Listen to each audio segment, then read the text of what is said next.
Where does Israel's war against the Hamas go from here?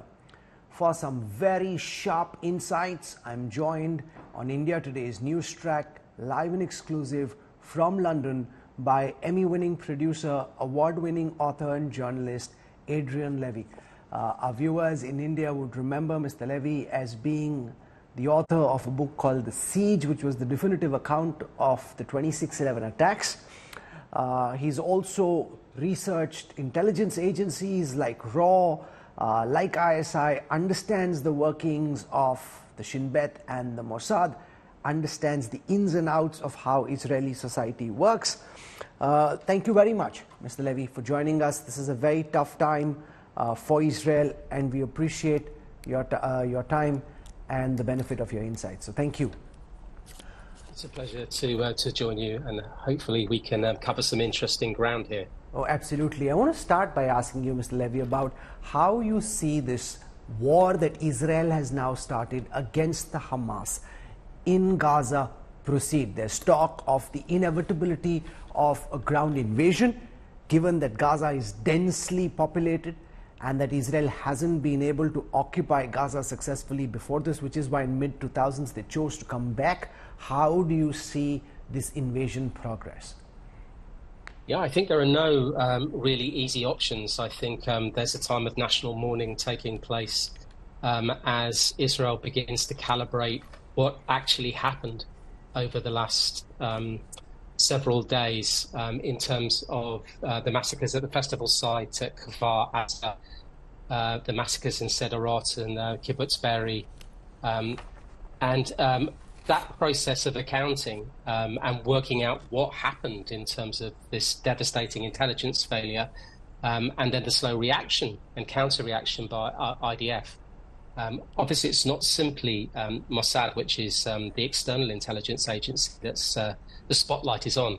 It's also Shin Bet, the domestic intelligence agency, let's say, like IB in India, and Amman, which is the very powerful intelligence agency attached to the military, a bit like MI in India, military intelligence in India. So this audit, if you like, is taking place now, and at the same time, rapid planning. Another difficulty, of course, is there's a big disconnect between the intelligence establishment and the military and Netanyahu, and that set in through political measures that he was taking to isolate the judiciary, creating, as your viewers will have seen, mass protests in Israel. So the attacks came at a time where there was huge polarization and a disconnect between military intelligence and the Prime Minister, who drafted extremists into his cabinet who the military also did not like. So what will the military do next? I mean, we're waiting to see if there'll be a cabinet of national unification of sorts, whether there can be more flavors that come into that cabinet. But a ground invasion certainly looks tricky and, if not disastrous, potentially for Palestinian people, of course, and for Israel too. We look at where Israel has before made these kind of incursions. They've never ended well. Look at 82 in Lebanon. That led to the creation of Hezbollah. And then from that, we saw those massive attacks on American bases, the Marines and spates of kidnapping, etc., and the fully fledged involvement of Iran with Hezbollah on a border. Other calculations and things that you should consider are what will happen in Syria. On the Syrian border, there's been a bit of tit-for-tat shelling and bombing. So we'll unpack those one by one. Let's just spend a moment on the intelligence failure, which you referred to in your first answer. Sure. Now, you, in your book, The Exile, looked at Al-Qaeda in Iran. You've looked at 26/11, which you researched. So you've studied failure by intelligence agencies at a very deep professional level. Now, the Shin Bet, the Mossad, amongst the world's most fearsome intelligence agencies, and it bedevils people who are watching at this time when they wonder how could the world's best intelligence agencies not see what was happening right below their nose in daylight. Yeah, well, three quick hot responses to that. We don't know what they knew. I mean, Egypt at the moment is saying that it warned Amman and gave very specific warnings about a build-up of rockets and other material, and that those warnings were not processed or acted upon. There's also some kind of suggestion that there was an internal disconnect between the three or four different agencies that were considering material as to what was going in Gaza. There's a political paralysis in Egypt whereby politicians are disregarding military and intelligence establishments. And, a very important thing to say here is that intelligence is overly fetishized, if you like. We think that these agencies can see and hear everything because we see stories about Pegasus, we hear about incursions into every kind of messenger and social media app, and we assume that their grid is a grid that will miss nothing. It's simply not the case. Analysis is what matters, not simply data. And the speed and depth of analysis is what actually dictates the effectiveness of intelligence. So what's gone on here won't be necessarily a collection issue, but it will more than likely be an analytical issue. I mean, India has faced these issues in the past as well. However quickly India can process information on terror events that are taking place in Kashmir or in the Punjab, in other places, it has to be able to analyze the data coming in as well as deciding, whether or not the data is valid. So I guess that will be something that everybody will be looking at. Netanyahu is massively, massively unpopular. The Prime Minister, remember that. And this has been an issue. He doesn't have the coherent leadership, and perhaps that might be at the core of what we're seeing here, as well as devastating planning, effective planning, I hate to say, by Hamas. No, so let's spend a moment on the kind of military precision that the Hamas was able to engineer. Now, you know the general military capability associated with the Hamas. Now, this seemed to be a massive, audacious attack executed with very high-end military precision. Does the Hamas have the operational expertise, in your view, to be able to do this themselves? Or is it highly likely that whether it is the Iranians or other military forces, like professional trained military personnel, who are helping them plan this attack, because they are attacking the Iron Wall, there's the Iron Dome, all of which Israel has as counter-defensive, and they're able to breach the fence and send all these records in, all these rockets in, and the system doesn't respond in the way that it should have. So this has been planned in great detail. How do you think they did it? Yeah, that's absolutely right. I mean, I think it's taken an enormous amount of time. They refer particularly to a trigger being the Israeli raid on Al-Aqsa Mosque in Jerusalem. That's why they gave the name to this operation as Al-Aqsa Flood. And that was a year back. So it would suggest that, there's at least a year of sharpened planning, training, preparation. But if you look at the components in the operation, they're audacious and simple.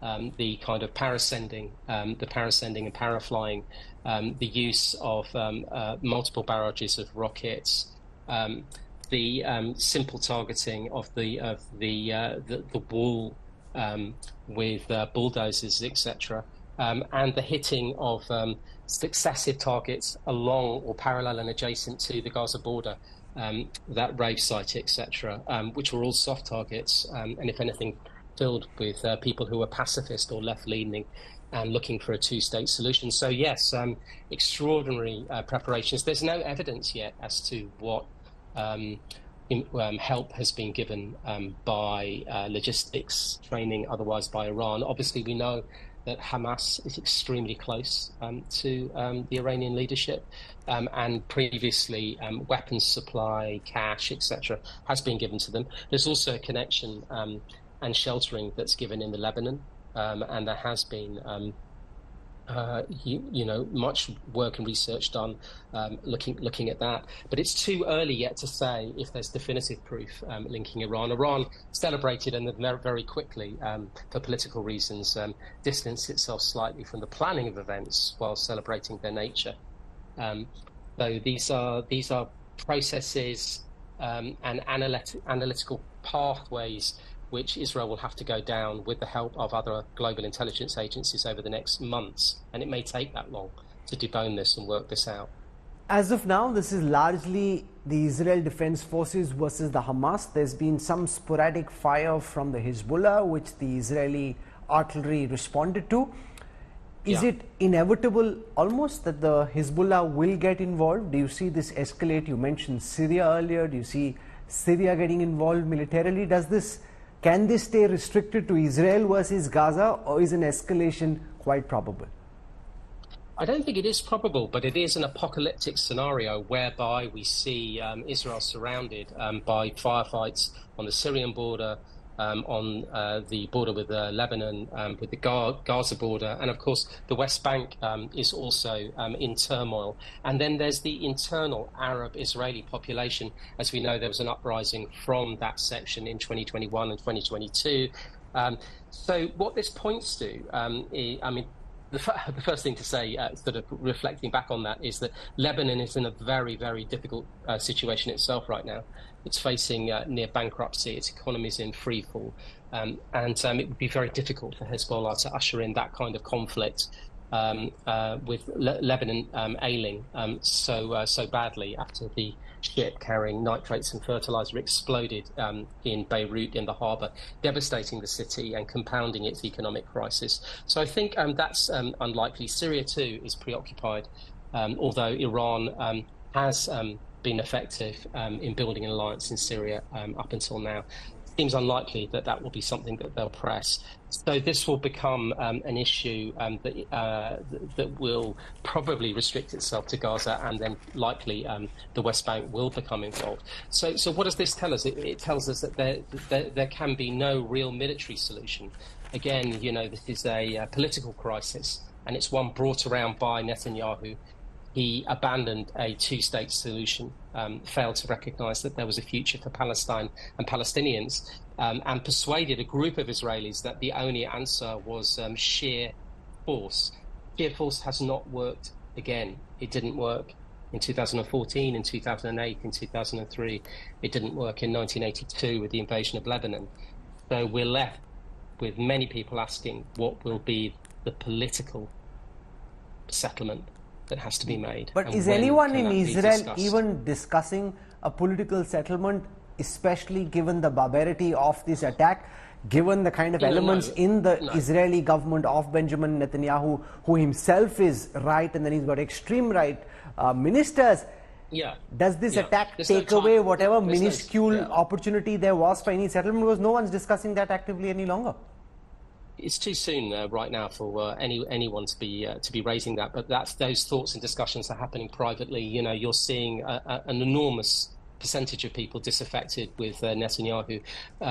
He has advocated for himself as a strongman leader who would resist political solutions, and he has been overseeing the country at its probably one of its worst ever defeats, an intelligence disaster. And so the political price for this will be enormous. He's trying to deflect already by blaming protesters for weakening the unification of the state. But he was the leader who came from offering military solutions. So you'll see these conversations happening privately when the mourning is done and when the shape of the regional conflict becomes clearer. There will again be a pressure placed on Netanyahu, and it will come from all sides. Remember the Saudi interest in evolving its peace plan for better or worse. That also is being protected by America. So Saudi has an interest, Mohammed bin Salman, in resurrecting that plan if it can. But of course, what we have to first see is what happens in Gaza. We have to watch closely what happens over the next week to 2 weeks, and it looks like a tragedy is unfolding there. No, but given that Gaza has very heavy population density, do you think that this attack will actually lead to a lot of Israeli deaths as well? Because A, you've got many Israelis hostage. B, obviously the Hamas has thought this through. They've wargamed this at this level. They know what is coming. And are they potentially ready for it? Because if they're in, street-to-street kind of conflict, entrenched in windows, behind buildings, they can make it very difficult for the IDF to come in. Yeah, I mean, of course it's unthinkable, and the majority of Palestinians are not to blame and do not support Hamas. maybe less than a quarter of Palestinians in Gaza have shown any support for Hamas at all. And so collective punishment is being wreaked, which will be a hideous thing for the Palestinians and for outsiders to watch, and potentially war crimes may even be committed, and Israel's been warned about that because of the intensity of its bombing. These are hard issues to get into right now because of the state of mourning as we all come to terms with what's happened, more than 1,000 dead. You mentioned the Israel-Saudi Arabia deal, where Tel Aviv and Riyadh were on the verge, with the help of the United States, of signing a historic deal. Is that now buried, at least in the foreseeable future? I think the problem has always been the Netanyahu side and his inability to balance his extremist coalition. I think the Saudis are prepared to step forward and recognise, and other states will follow, potentially even Pakistan, where there have been feelers put out very sensitively, even though the Pakistani state denies it. But can Netanyahu now do that? This is what's going to be interesting. He may not survive this disaster himself. So I think the political ramifications inside Israel are not clear. And likewise, although America is moving at speed and others to try and shore up the Saudi deal, it's not yet clear whether that will be able to progress or realign itself. It is not clear. How do you see this conflict in the Middle East potentially impact the other flashpoints globally? The Russia-Ukraine war, China has been eyeing Taiwan for a very long time. Do they sense that the US is occupied, the rest of the world has its eyes on Russia, Ukraine, on the Middle East, and therefore does it increase the prospects of China making a dash for the Taiwan Straits? Yeah, I don't think so. I think, we saw also with Ukraine that although that thought may have entered, the private discussions that took place in Beijing, they saw the European response and NATO response and decided they didn't want that. I mean, China's economy is going through some upheaval at the moment in terms of its enormous property bubble and the property crisis in Shanghai. So I think what they're looking for is commerce and trade solutions. Also, in the new multipolar world, they've advanced themselves as interlocutors in other disputes. Remember, there are back channels taking place in real time now that don't involve America for once. China has been one of those interlocutors. Saudi has been another. Look at the Yemen back channel in that dispute there. That's not American run. And so in this new multipolar world, inside which India is also rising, it's hard to see that the conflict would spread in that sense. Whether or not there will be agents provocateurs who exacerbate the problem, that is likely. Iran will do so, Russia will do so, and North Korea will do so in terms of who they supply, where their munitions and arms and sensitive technologies go. That undoubtedly will happen, which will fan the flames. But whether it will spread into a broader conflict, I think that is unlikely. The real issue right now will be what happens on the Lebanon border and the regional crisis, what form that takes if Israel does take a tremendously difficult decision and go in with ground forces in Gaza. We saw America respond to terror attacks by attacking Afghanistan. Separately, they also attacked Iraq. And many analysts now think those were overreactions because nothing much came of the battle in Afghanistan in the end. Maybe America didn't need to spend so much money, lose so many lives. Do you think Israel also, tough as it seems to say, to suggest, but could Israel also run the risk of potential overreaction, which ultimately proves much costlier? It's absolutely the fear that everybody has. America, at one stage, in November and December 2001, held the high moral ground, and the world grieved with Americans seeing what happened on 9/11. And yet what preceded, what happened afterwards, in the war on terror, as you pointed out, led to the death of at least 1 million people and $6 trillion of damage spent, unnecessary and illegal wars that took place, and the disintegration of societies in Libya, in Iraq, etc. So, and Afghanistan, of course, entropy in Pakistan.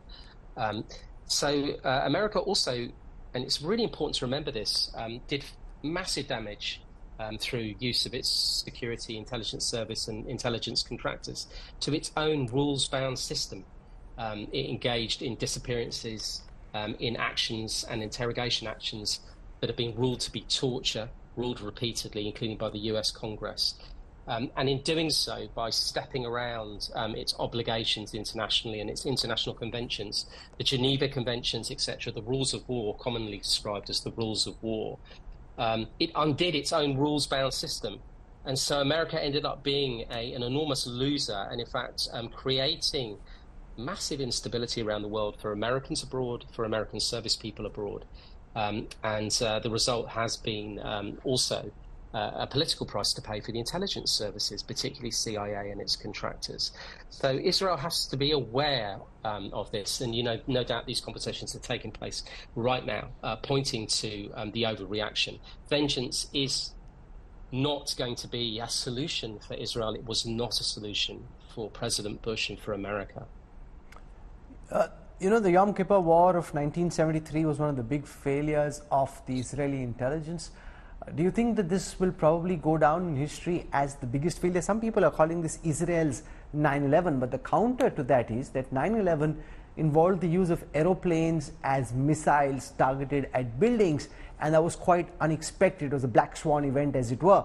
Whereas this is not really 9/11, because this is the kind of attack that Israel should have been expecting, even if it weren't, and therefore it's not like using aeroplanes as missiles. This is something that Israel really should have been wargaming and preparing for. So is it really Israel's 9/11 or not? Well, there's two questions wrapped up in there. First of all, there are massive similarities in that both are enormous intelligence failures.